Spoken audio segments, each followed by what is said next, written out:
Градската депонија во Кочани во моментов го собира ѓубрето од 4 општини. Нестандардното управување со отпадот, без претходно селектирање, рециклирање и компостирање, резултира со тони ѓубре. Таквата состојба предизвикува хемиски и биолошки процеси кои ослободуваат токсични материи и гасови во воздухот, почвата и подземните водени текови. Во ѓубрето се формираат џепови од метан, токсичен и експлозивен газ. Метанот се горува на многу висока температура, но со климатските промени кои одржуваат долги сушни периоди, со високи температури на воздухот и континуирано дозирање со топлина од сонцето, потпомогнато со мешање со други гасови и запалливи материи, метанот започнува да чади и да ослободува PM честички, јаглероден моноксид, смоли и диоксини. Чадењето ја креват дополнително температурата на ѓубрето, што може да предизвика пожар, но и без отворен пламен, чадењето го согорува неселектираното ѓубре, кое ослободува десетици токсични материи, како метан, азотни оксиди, сулфур диоксид, цијановодород, олово, жива, кадмиум, PM2,5 и PM10 честички.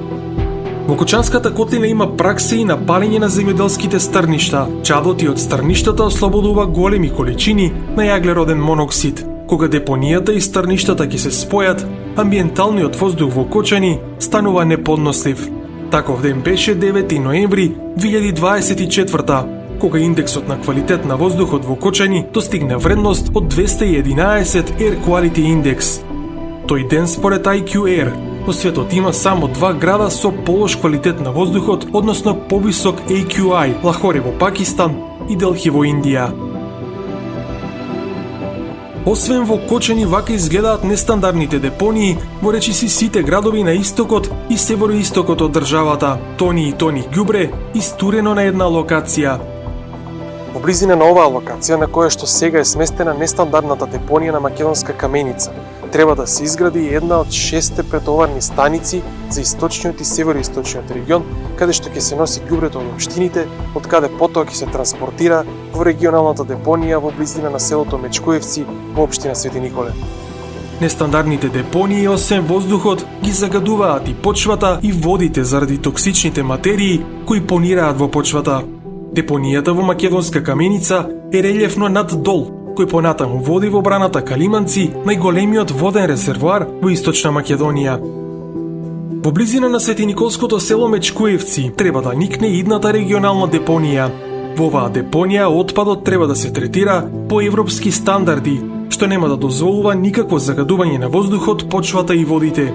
Најпрво отпадот ќе се селектира, па сето она што може да се рециклира ќе биде рециклирано, а органското ѓубре во строго контролирани услови ќе се претвора во компост.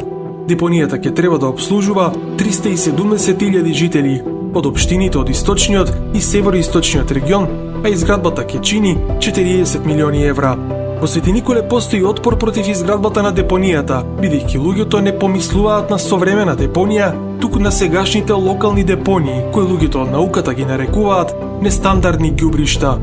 На само 11 километри западно од Мечкоевци во правец кон Свети Николе е лоцирана сегашната нестандардна Светиниколска депонија, која во моментот кога ја посети екипата на Канал 77 чадеше.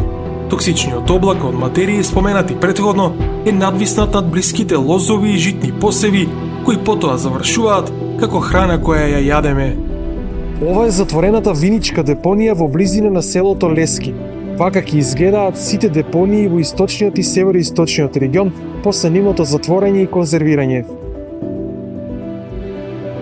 Општините со нетрпение очекуваат вака да изгледаат нивните локални депонии. Рокот за изградба на депонијата во Мечкоевци е крајот на 2026-та. Во февруари 2025-та беше пролонгиран тендерот за изведувачи поради технички проблеми. ЕУ веќе го критикуваше одолговлекувањето на стартот на изградбата, кој требаше да биде во 2022, одложувањето на затворањето и лошото управување на актуелните депонии е исто така мета на критика од ЕУ.